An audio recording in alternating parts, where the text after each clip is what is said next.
এই ঘরের মাঠে সিরিজ জেতা আর বৈশ্বিক টুর্নামেন্টে আমাদের অসহায়ত্ব। এখন আপনি চিন্তা করেন, যদি এই টিমে খেলতো ডেইরি মিচেল, এই টিমে যদি থাকতো গ্লেন ফিলিপস, আমরা কি অসহায়ত্ব প্রকাশ করতাম না? যেটা আমরা বৈশ্বিক টুর্নামেন্টে করে আসছি। এখানেই হচ্ছে আপনার ঘরের মাঠ এবং বৈশ্বিক টুর্নামেন্টের বাস্তবতা। আমরা লাস্ট ফিনিশিং রোল দেখছি মাশরাফির আমলে, এবং যেটা করতো মাশরাফি নিজেই। শেষ হয়ে গেল বাংলাদেশ ভার্সেস নিউজিল্যান্ডের 3 ম্যাচের ওডিআই সিরিজ, যেখানে বাংলাদেশ 2-1 সিরিজ জিতল। লাস্ট দুইটা ম্যাচ বাংলাদেশ খুবই দারুণ পারফরমেন্স করছে, যার কারণে এই সিরিজ জেতা।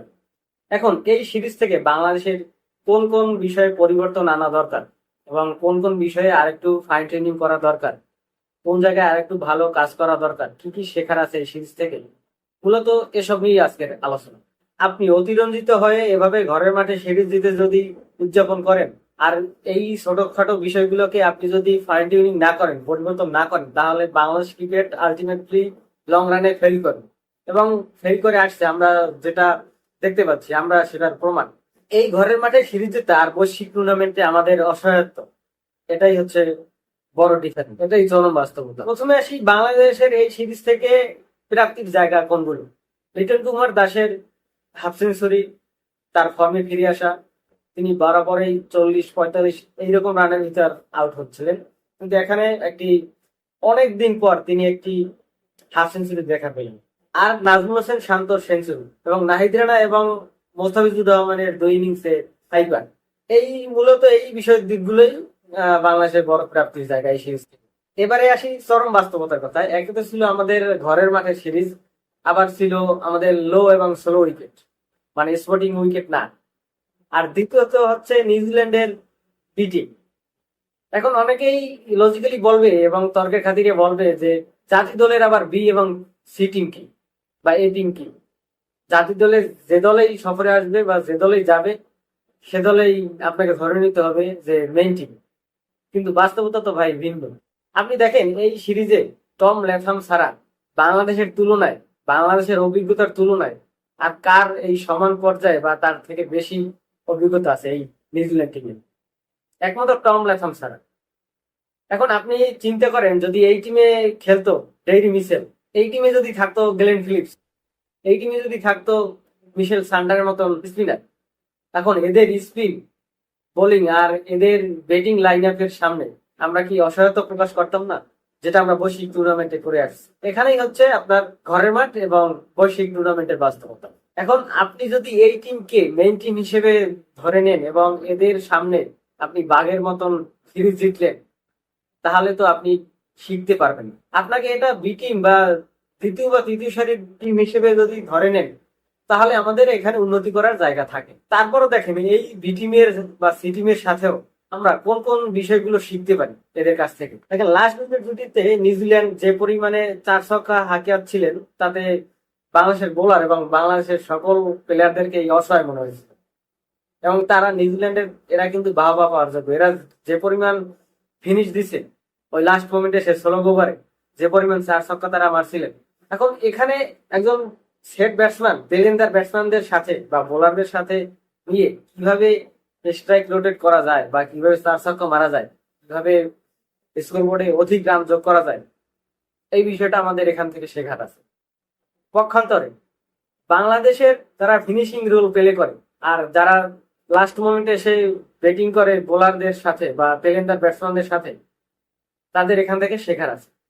আমরা আমরা দেখি প্রায়শই, আমরা আগেও দেখে আসছি যে মাহমুদুল্লাহ রিয়াদ যখন ব্যাটিং করতো, বা মুশফিকুর রহিম যখন ফিনিশিং রোল প্লে করতো তেলেন্দার ব্যাটসম্যানদের সাথে বা বোলারদের সাথে, তারা অযথাই একটা রান নিয়ে তেলেন্দার ব্যাটসম্যান বা বোলারদেরকে স্ট্রাইকিং ঠেলে দিত।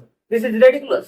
এখানে আপনি যতটা সম্ভব চেষ্টা করবেন যে তেলেন্দার ব্যাটসম্যানদেরকে কিভাবে নন স্ট্রাইকিং প্রান্তে রাখা যায়, লাস্ট বলে কিভাবে একটা শর্ট রান নিয়ে পরবর্তী আমি আবার 6টা বল ফেস করতে পারি বা 4 ছক্কা মারতে পারি, এই দিকে বিবেচনা রাখতে হবে। কিন্তু আমরা একাল আর সেকাল, আমরা মূলত একই কালে পড়ে আছি।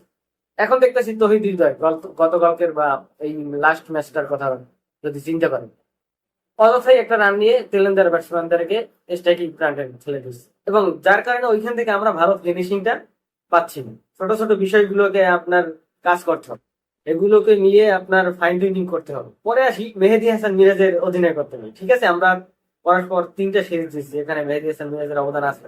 কিন্তু আমার মনে হয় যে এই বিষয়গুলোকে আরেকটু পরিবর্তন করা দরকার। এখানে বাংলাদেশের পরিবর্তনের সুযোগ আছে। নিউজিল্যান্ডের ওই সেট ব্যাটসম্যান যখন লাস্ট বলে একটা শর্ট রান নিয়ে আবার স্ট্রাইকিং প্রান্তে যাওয়ার জন্য পরবর্তী ওভারে ব্যাট করার জন্য প্রস্তুত, ওই একটা রান কেন আমরা দিব? ওইখানে মেহেদী হাসান মিরাজের উচিত ছিল যে আমরা একটা রানও স্যাক্রিফাইস করবো না। আমরা আমাদের আমরা তো জানি যে ওই সেট ব্যাটসম্যান লাস্ট বলে একটা শর্ট রান নেবে, আমরা যেটা জানি। সেখানে আমরা কেন ফিল্ডিং সেট আপটা ওইভাবে করবো না? যে কম্প্যাক্ট কেন ফিল্ডিং সেট আপটা করবো না যে ওই এক রান কিভাবে আটকানো যায়? ওই এক রান যদি আমরা আটকাতে পারতাম তাহলে কিন্তু পরবর্তী ওভারে বোলার যারা আছে তেলেন্দার ব্যাটসম্যান তারা কিন্তু বেশি সময় টিকতে পারতো না। এখানে আমাদের অধিনায়কত্বের বা ফিল্ডিং সেট আপের কিছু কাজ করার বিষয় আছে।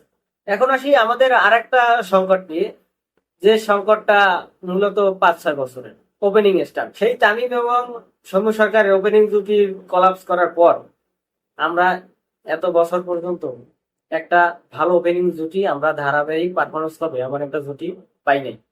দেখেন এই সিরিজে আমরা লাস্ট 2 ম্যাচে 5 জন ওপেনার নিয়ে খেলছি। ভাবা যায় একটা টিমে 5 জন ওপেনার। এখানে নাজমুল হোসেন শান্ত ওপেনার, তারপর লিটন দাস ওপেনার। এখন তাদের এই ওপেনিং স্যাক্রিফাইস করার পরও আমরা কিন্তু প্রসিদ্ধ কোনো ওপেনার আজ পর্যন্ত পাইনি। এখানে আমাদের বড় একটা সংকট, বড় একটা ব্যর্থতা। এবার আসি নিউজিল্যান্ডের ওই বোলারদের লাস্ট উইকেট জুটিতে যে ফিনিশিং রোলটা তারা প্লে করছে, তারা কিন্তু তাদের দায়িত্ব ঠিকই পালন করছে। আর বাংলাদেশের সেখানে বোলার বলেন আর ব্যাটিং বলেন, তারা কিন্তু ফিনিশিং এর ধারে কাছেও নাই, ওই ফিনিশিং এর ধারে কাছে নাই। আমাদের লাস্টে যারা ব্যাটিং করতে আসে তারা মূলত ব্যাটিং করতেই জানে না আপনার ফিনিশিং রোল কিভাবে প্লে করে। আমরা লাস্ট ফিনিশিং রোল দেখছি মাশরাফির আমলে, এবং যেটা করতো মাশরাফি নিজেই। আমাদের এমন একজন ব্যাটসম্যান দরকার যে 150 স্ট্রাইক রেটে ওই সময় ব্যাটিং করবে। আমরা পেয়েছিলাম সেখানে সাইফুদ্দিনকে, কিন্তু আমরা তাকে ধরে রাখতে পারিনি, আমরা তাকে নার্সিং করতে পারিনি। এখন এইসব ছোটখাটো বিষয় নিয়ে বাংলাদেশের কাজ করার সুযোগ আছে এবং কাজ করতে হবে। নতুবা বৈশ্বিক টুর্নামেন্ট আর ঘরের মাঠে সিরিজ এর চরম বাস্তবতা আমাদের মেনে নিতে হবে। আর এই কাজগুলো যদি আমরা না করি তাহলে বৈশ্বিক টুর্নামেন্টে আমরা ঠিকই ফেল মারবো।